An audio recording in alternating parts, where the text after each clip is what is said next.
Evangelho que segundo escreveu Marcos, capítulo de número 16, vamos ler a partir do versículo 15. Deus colocou essa palavra no meu coração, já foi ministrada no meu coração em oração, e eu tenho certeza que Deus irá falar com você também esta noite.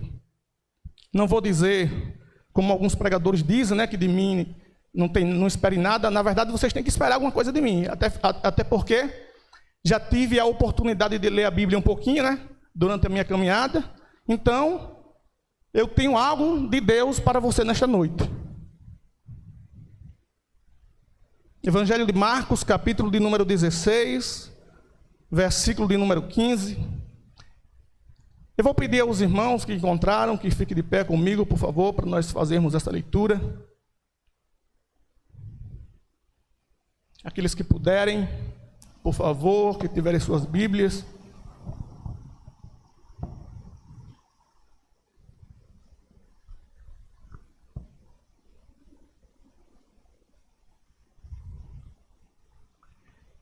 Nos diz assim a palavra do Senhor. Evangelho de Marcos, capítulo 16, versículo de número 15 em diante. E disse-lhe: Ide por todo o mundo, pregai o evangelho a toda criatura. Quem crê e for batizado será salvo, mas quem não crê será condenado. E estes sinais seguirão aos que crerem: em meu nome expulsarão os demônios, falarão novas línguas, pegarão nas serpentes, e se beberem alguma coisa mortífera, não lhes fará dano algum. E porão as mãos sobre os enfermos e sararão. Ora, o Senhor, depois de lhe ter falado, foi recebido no céu e assentou-se à direita de Deus.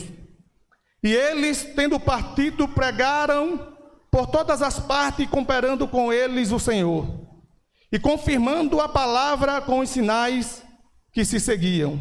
Quantos creem que essa aqui é a palavra de Deus? Amém. E quantos acreditam que nós temos que obedecer essa palavra? Então, se você acredita nesta palavra, que esta é a palavra de Deus, dê a maior salva de palma que você puder para a palavra de Deus, que é o verbo de Deus, a palavra de Deus é o próprio Deus. E glorifique ao nome do Senhor. Senhor nosso Deus, nosso Pai, Pai eterno, Deus bendito, eu te agradeço, Senhor, pela tua palavra, que o Senhor venha me usar nesta noite para a tua igreja, falar aos nossos corações. Usa-me, Senhor, da maneira que tu quiseres, para a glória do teu nome, em nome de Jesus. Amém. Podeis sentar todos.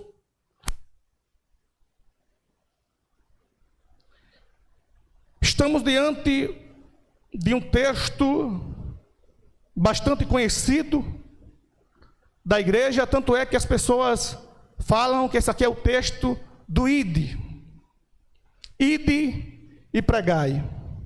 Esse texto, como muitos outros textos da Bíblia Sagrada, não é um texto que está escrito ou posto na sua ordem cronológica, se você for comparar com o restante do capítulo, porque se nós formos ler o versículo de número 14, nos dá a entender que Jesus estava em uma casa. Só que, na verdade, quando Jesus ele proferiu essas palavras, quando ele deu esta ordenança, esse mandamento, ele estava, na verdade, em um monte chamado Monte das Oliveiras, que dá de frente para Jerusalém. Nesta ocasião, Jesus já tinha ressuscitado, ou seja, ele já tinha sido morto, crucificado, já tinha clamado na cruz, no monte chamado Calvário: Tetelestai, está consumado. O seu ministério já tinha findo, ele já estava ressuscitado, já tinha andado com os discípulos, e não só com os apóstolos, mas com todos os discípulos, com todos os seguidores que o seguiram durante o seu ministério. Ele tinha aparecido para mais de 500 pessoas, como Lucas falou, com infalíveis provas. E agora ele estava dando sua última instrução no Monte das Oliveiras, antes de ser assunto ao céu: ide por todo o mundo, pregai o evangelho a toda criatura. Como eu falei, o maior propósito da igreja, a maior missão da igreja é pregar o evangelho. Nós fomos chamados para sermos adoradores, porque o Pai procura adoradores que o adoram em verdade e em espírito. Mas também fomos chamados para ser testemunhar da nossa fé. Lucas, quando escreve a história da igreja, lá no livro de Atos, no capítulo 1, versículo 8, ele diz: e semieis testemunha, tanto em Jerusalém, como em toda a Judéia, Samaria e até os confins da terra. Você foi chamado para testemunhar a ressurreição de Cristo Jesus. Você não foi chamado para comemorar o nascimento de um Cristo, porque quando Jesus nasceu aqui na terra, em forma encarnada, em um bebê, ele já existia lá na eternidade. Nosso Cristo, que também é Deus, não teve começo e nem terá fim. Ele é o que vive de eternidade em eternidade. O nosso Deus é eterno e todo-poderoso. Ele é o Shaddai, Yahvé, é nosso Deus, a raiz de Jessé, o leão da tribo de Judá. E Ele está aqui, neste lugar, através da pessoa do Espírito Santo, que nos selou, que habita em nossos corações e que está aqui para receber a nossa adoração e para falar aos nossos corações a palavra que Jesus, antes de ser assunto ao céu, falou: ide por todo mundo e pregai o meu evangelho. Nós temos que ser essa testemunha. Nós temos que estar nos prontificados, como Isaías, quando no dia que morreu o rei Uzias, foi arrebatado em espírito e contemplou a glória do Senhor e ficou espantado porque ele se via como um homem puro e habitava em meio a homens impuros lábios. Um anjo, quando pegou uma brasa com a tenaz do altar de Deus e colocou na sua língua, justificando e purificando o seu pecado. Aí quando Deus pergunta: e agora?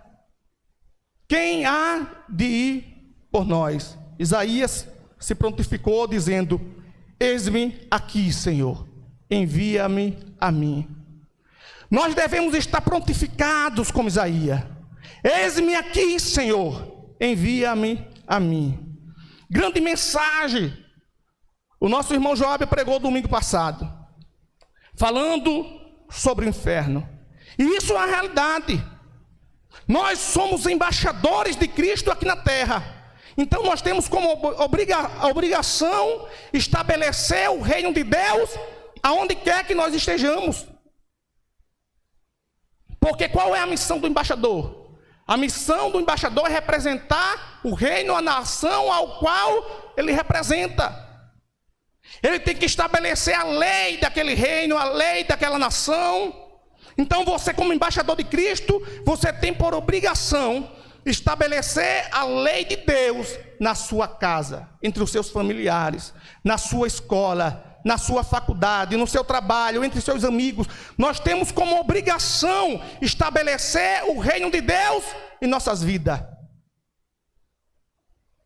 Nós deveríamos sentir vergonha por todas as vezes que tivemos a oportunidade de ministrar, de pregar o evangelho e não pregamos.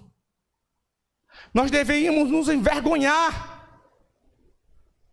porque homens deram suas vidas pela pregação do evangelho.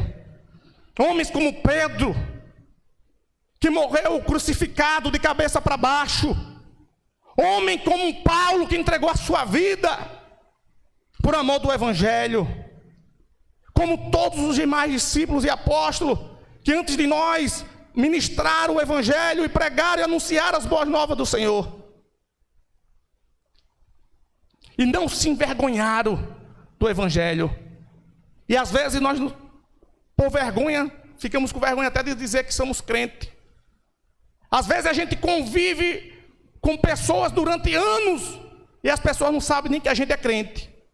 E quando vai falar que nós somos crentes, é como um exemplo de um mau crente. Esse é o testemunho que o cristão deve dar. Nós fomos chamados para sermos luz no mundo. E nesta noite, baseado nesse texto, eu gostaria de ministrar uma palavra baseada no tema característica de uma igreja missionária. E a primeira característica é: disse-lhe, ide por todo o mundo. Ou seja, a igreja missionária é a igreja que vai. A igreja não pode ficar estática, ela tem que ser testemunha, é em Jerusalém. Ou seja, missões tem que ser, Jerusalém fala de missões locais. Nós temos que fazer missão em nossa casa, entre os nossos familiares. Judeia, que fala de missões no interiores. Samarias e até os confins da terra. Mas nós temos que começar a ir, primeiramente, em nossas próprias casas. É claro que nem todos estão capacitados para ir. É por isso que a gente trabalha com a escada do sucesso. Ganhar, consolidar, discipular e enviar. Mas só que aqui nesta igreja, onde todos os domingos nós ouvimos ministrações por um dos maiores mestres dessa cidade, o pastor Cleófas, então eu acredito que aqui todo mundo tem capacidade de ir, a não ser aqueles que se converteram recentemente. Mas não tem condições de você dizer que não está preparado. Na verdade, o que nós vemos é crentes abarrotados de conhecimento, mas acomodados com relação ao propósito, à missão, que é pregar o evangelho. Então nós devemos despertar para este propósito, para essa missão, porque isso aqui é mandamento. Quando nós não pregamos, nós pecamos, porque a Bíblia diz que se você sabe se alguém está condenado, e se você não avisa aquela pessoa da condenação, aquela pessoa morrerá no pecado dela, mas o sangue dela será cobrado de você. Agora, se você avisar, você fica isento do sangue do pecado. Então nós temos como missão pregar o evangelho.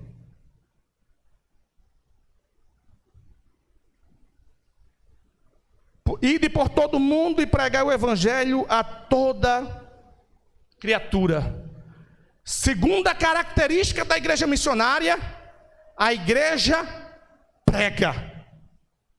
O apóstolo Paulo disse em Romanos capítulo 1, versículo 16: eu não me envergonho do evangelho de Deus, que é poder para a salvação de todo aquele que nele crê, primeiro do judeu e também do grego.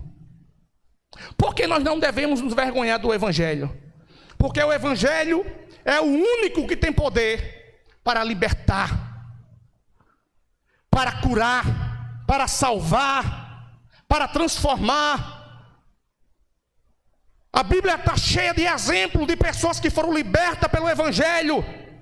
Como, por exemplo, lá no evangelho do próprio Marcos, capítulo número 5, nós vemos o exemplo de um endemoniado que morava em uma cidade chamada Gandara, que ele foi liberto de uma legião de demônios, ou seja, mais de 6 mil demônios habitavam o corpo daquele homem. Aquele homem era tão atormentado por demônios, que a Bíblia diz que ele era preso por correntes e grilhões, e nada conseguiria segurar aquele homem por causa da força descomunal que existia sobre aquele homem, por causa dos demônios que habitavam aquele homem. Que as pessoas tinham medo dele, ele vivia nos sepulcros, nos montes, se cortando, se ferindo, e ninguém passava por ali com medo daquele endemoniado. Mas quando ele teve um encontro com Jesus, com a palavra de Deus, ele se prostrou de joelho e adorou, e Jesus libertou aquele homem. E as pessoas só serão libertas se você cumprir com a sua missão. Ide e pregai o evangelho. Mas o evangelho não só liberta, o evangelho também cura. Quantos milagres nós não vimos no ministério de Jesus leprosos sendo curados, paralítico andando, cegos voltando a ter vista, voltando a enxergar. O evangelho salva. E ele não salva só aquele que se acha santo, mas salva o pecador. Quando Jesus teve um encontro com Zaqueu, e Zaqueu era um publicano, na verdade ele era chefe dos publicanos, e os publicanos eram uma categoria entre os judeus que era visto como um dos piores dos homens daquela sociedade. Mas quando ele teve um encontro com Jesus, Jesus contrariando toda a sociedade da época, porque Jesus disse: hoje me convém pousar em tua casa. As pessoas ficaram admiradas, mas como é que pode? Jesus, um homem santo, não sabe que esse aí é pecador? Mas porque Jesus não veio salvar Jesus não veio salvar o justo, porque na verdade não existe ninguém justo. Jesus veio salvar o pecador. E Zaqueu se colocou na condição de pecador. Ele disse, ele reconhecendo o pecado dele, ele disse: Senhor, se em alguma coisa eu tenho defraudado alguém, o restituo 4 vezes mais. E até metade dos meus bens eu dou aos pobres. Enquanto outros estavam se achando justo, como aquele fariseu que quando estava orando no templo batia no peito dizendo que não era como aquele publicano, mas que era um homem santo de Deus. Então, o evangelho também tem poder para salvar. E o evangelho também transforma. Mas eu vou pular esse ponto para não me alongar muito na mensagem e vou falar sobre a terceira característica da igreja missionária. Ide por todo o mundo e pregai o evangelho a toda criatura. Em terceiro lugar, a igreja missionária não faz acepção de pessoa. Nós, como igreja, como missionário, em nossa geração, nós não devemos fazer acepção.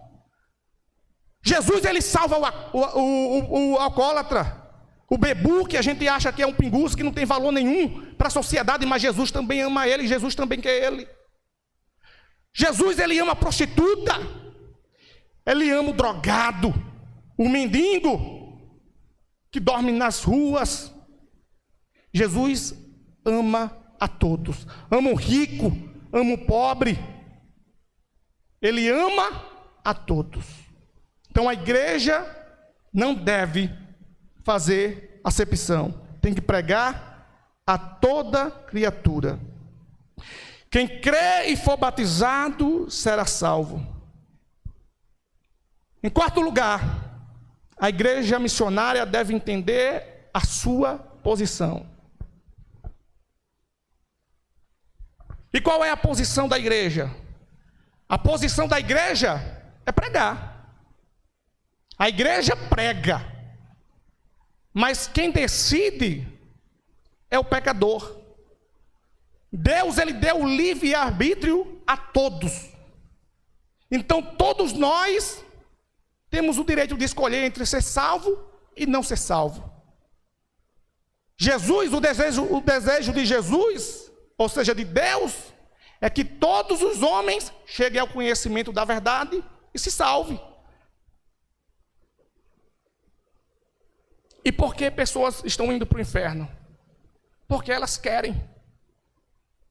Como é que Jesus vai salvar uma pessoa que não se acha pecador, que acha que não precisa de Deus, que blasfema contra Deus? Eu não quero saber de Jesus, como o Job falou domingo passado. Não tem condições, é ela que não quer ser salva, por mais que Deus tenha misericórdia da vida daquela pessoa, ela não quer ser salva. Ela não quer crer, porque a salvação é simples. Crê no Senhor Jesus e serás salvo tu e a tua casa. A salvação é pela fé. Isso não vem de nós, é dom de Deus. Nós não devemos nos esforçar para ser salvo. A gente não prega para ser salvo. A gente não faz o bem para ser salvo, a gente não dá o dízimo para ser salvo, a gente não vem à igreja para ser salvo. Sabe por que a gente faz isso? A gente faz isso porque a gente é salvo. Não é para ser salvo. Porque uma pessoa que se diz que é salva, e a gente não vê os frutos naquela pessoa, porque aquela pessoa não foi transformada.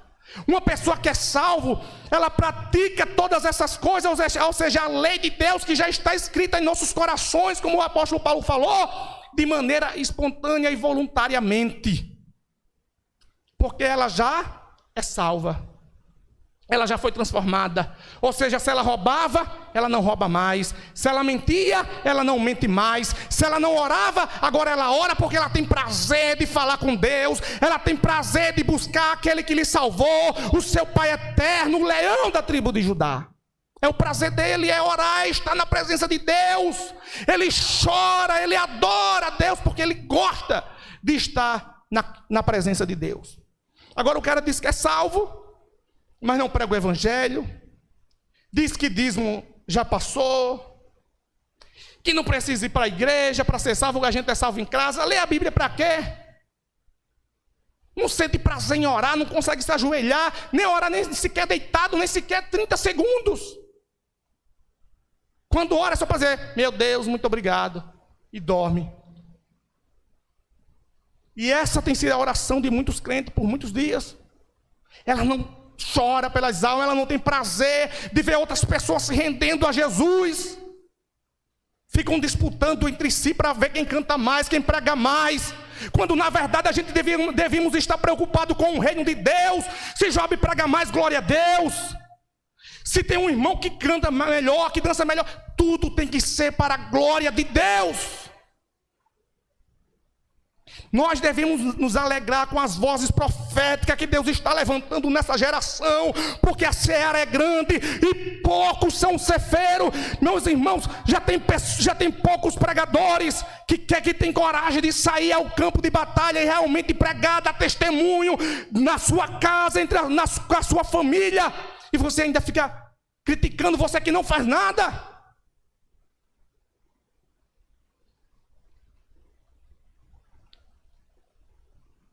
Quem crer e for batizado será salvo, mas quem não crer será condenado. E estes sinais seguirão aos que crerem. Em quinto lugar, a igreja missionária é uma igreja que os sinais lhes acompanham. Os sinais acompanham a igreja missionária. Que sinais?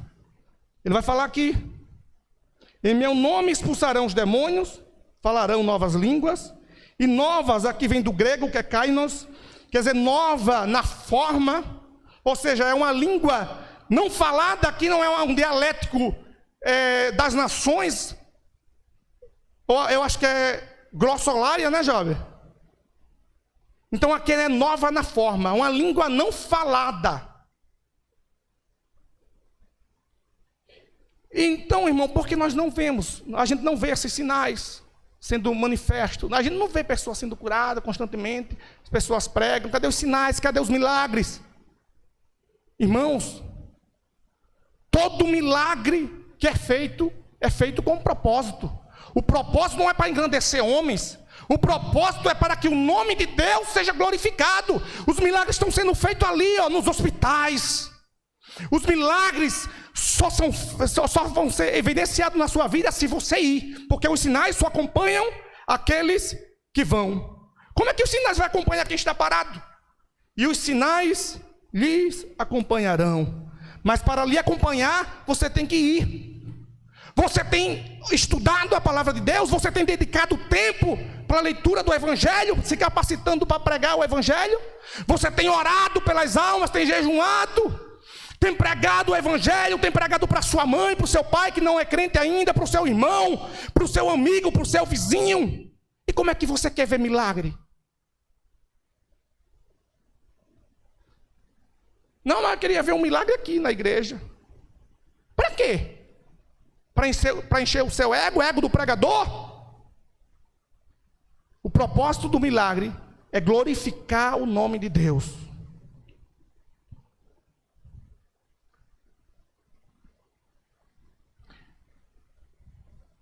Ora, e o Senhor, depois de lhe ter falado, versículo 19, foi recebido no céu e assentou-se à direita de Deus. E eles, tendo partido, pregaram por todas as partes, cooperando com eles o Senhor.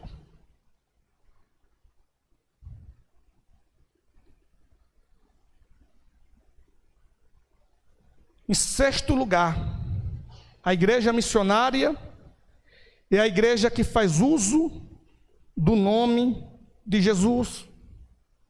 É no nome de Jesus que os milagres são feitos.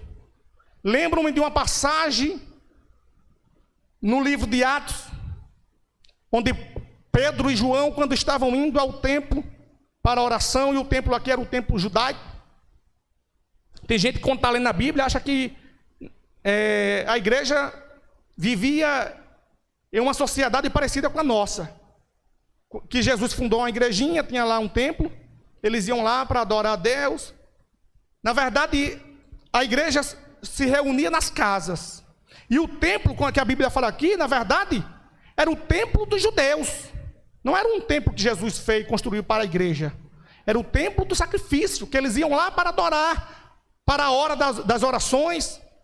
Eles iam também para as sinagogas dos judeus. A igreja era judaica. Eles comemoravam as festas judaicas. Eles guardavam e celebravam os dias de comemorações judaicas, como o Shabat, hoje, que é o sábado. Hoje os judeus estão festejando nas sinagogas, lendo e estudando as porções da Torá. E quando eles estavam indo ao templo, diz a Bíblia que lá se colocava um homem paralítico. E quando aquele homem paralítico tem um encontro com Pedro e João, que iam ao templo pedindo que lhe desse alguma coisa, Pedro olha para aquele homem que estava ali a mendigar, pedindo alguma coisa para lhe ajudar. Ele olha para aquele homem e diz: homem, eu não tenho prata nem ouro, mas o que tenho, isso te dou. Em nome de Jesus Cristo, levanta-te e anda. E diz a Bíblia que aquele homem andou e entrou no templo com eles, louvando e adorando a Deus. A igreja missionária faz uso do nome de Jesus. Nós devemos voltar a ter fé no nome de Jesus. As pessoas, veja bem, só procuram a Deus em última instância. As pessoas adoecem, eu estou com a dor e tal. Aí procura logo um médico, um hospital, procura tudo que ela tiver condições. Aí quando não tem mais jeito, não tem mais solução nenhuma, aí ela vai procurar Deus. Quando na verdade, Jesus devia ser a primeira instância. A gente devia procurar primeiro a Deus. Primeiro se ajoelhar diante do Eterno, daquele que tudo pode. E usar fé no nome de Jesus. Porque o nome de Jesus tem poder para curar o enfermo. Ele tomou sobre si todas as nossas enfermidades.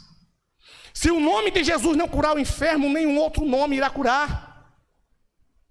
Então nós temos que voltar a fazer uso desse nome, a fazer uso do nome de Jesus. Em sétimo e último lugar, a igreja missionária é uma igreja que o Senhor coopera com ela. E eles, tendo partido, pregaram por todas as partes, cooperando com eles o Senhor. O maior cooperador da igreja não é o Estado. O maior cooperador da igreja é Jesus. Jesus é o maior cooperador da igreja. A Bíblia diz que onde houver 2 ou 3 reunidos em seu nome, ele estaria presente.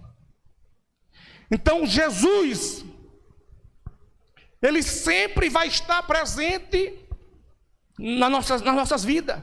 Jesus, ele sempre vai estar prontificado para cooperar, mas para isso a igreja tem que se levantar como voz profética nessa geração, se posicionar, se prontificar e colocando à disposição do evangelho, cumprindo sua missão de ir e pregar o evangelho. Eu gostaria de convidar os meninos do louvor para me ajudar aqui. Eu vou orar com vocês. Eu já vou finalizar, vou chamar eles para me ajudar aqui nessa conclusão.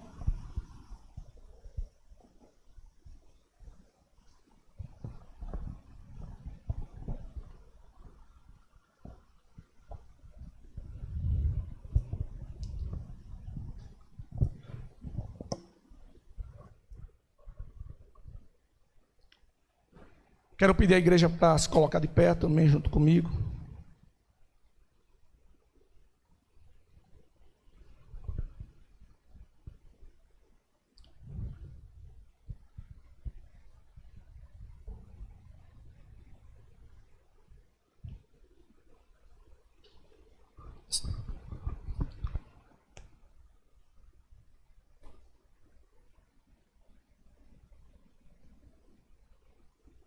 A maior missão da igreja. Isso aqui, irmãos, é mandamento. Às vezes você pode até ter me avaliado como pregador e ter falado no seu coração: ah, esse pregador é fraquinho, ele não prega nada. Mas não olhe para isso, não olhe para a minha maneira de se comportar aqui no púlpito, ou para a forma que eu ministrei, mas olhe para a palavra, porque você disse no começo dessa ministração: eu creio que esta é a palavra de Deus, e creio que ela é verdadeira, e creio que eu tenho que obedecê-la. Então, se você entendeu só isso, que você tem que obedecer esta palavra, e que ela é a palavra de Deus, eu acredito que o propósito dela já foi atingido. Quando Joabe orou aqui, eu muito me alegrei, porque ele orou neste propósito, que a palavra de Deus atingisse o propósito para o qual foi mandada. E o propósito desta palavra foi despertar você para a sua missão. A igreja tem se adormecido nesses últimos tempos. A gente não vê ninguém pregando mais o evangelho. Não estou dizendo que você tem que sair que nem doido aí distribuindo, pregando o evangelho para todo mundo, não. Mas pelo menos comece se santificando, porque a sua vida já é uma pregação. Quando eu me converti, eu me lembro que, sem falar nada, muitas pessoas se converteram também, e quando começaram a testemunhar, disseram assim: sabe por que eu aceitei Jesus? Porque eu vi que o filho de Braz realmente foi transformado. Quantas pessoas não já aceitaram Jesus por causa do testemunho do irmão Fábio, do presbítero Joabe, do irmão Cícero, sem eles falar nem sequer uma palavra. Mas será que o seu testemunho tem sido bênção para a vida de alguém?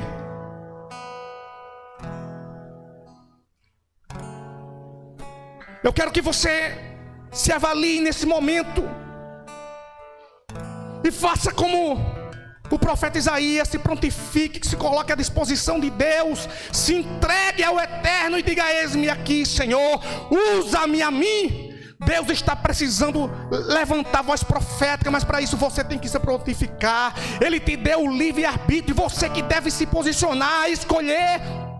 Eu estou pregando, estou cumprindo, entendo a minha posição. A minha posição é pregar, mas cabe a você que está ouvindo essa mensagem crer ou não. É você que vai ter que tomar essa decisão. A partir de agora, realmente ser transformado. A palavra só vai impactar a sua vida a partir do momento que você abrir o seu coração e dizer assim: Senhor, esta palavra é verdadeira, porque é a tua palavra. O irmão não falou nada dele, ele falou da tua palavra, e ela é fiel, é verdadeira. Isto é mandamento. Então eu tenho que ir, Senhor.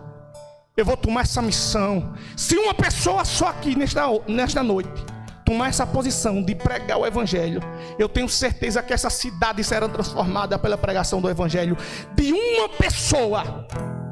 Porque quando a igreja foi fundada enquanto organismo lá na festa chamada Pentecoste, a festa judaica, onde os discípulos estavam reunidos lá no cenáculo esperando a promessa do Pai, depois que Jesus proferiu esse discurso, que ele disse: ide a Jerusalém, esperai a promessa. Eles estavam lá reunidos esperando a promessa do Espírito Santo, e quando eles receberam, Pedro, em um só discurso, em uma só pregação, ganhou 3.000 almas. E depois que aquele paralítico que eu falei aqui, que foi curado na porta do templo, que talvez você não tenha dado importância, por causa do testemunho da cura daquele homem, Pedro ganhou mais 5.000 almas. Então, se uma pessoa só se prontificar a pregar o evangelho, a mudar de vida, a assumir a sua missão, deixar o pecado, renunciar ao pecado de uma vez: Senhor, eu não quero mais isso para a minha vida, eu não quero mais ser um alcoólatra, um mentiroso, eu quero ser santo. Kadosh, Kadosh, Yahvé Tsebaote é o Senhor dos exércitos, e toda a terra está cheia da sua glória.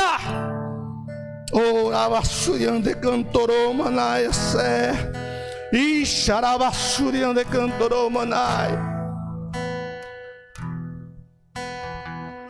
Espírito Santo de Deus, a minha oração nesta noite é que o Senhor venha entrar em nossos corações,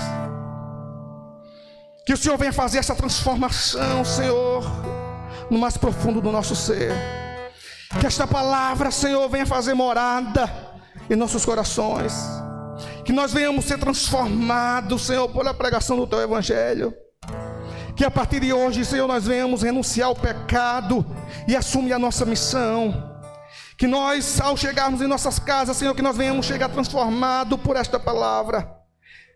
Que nossos familiares vejam a diferença, Senhor. Que o Teu reino seja estabelecido, que a Tua lei seja estabelecida.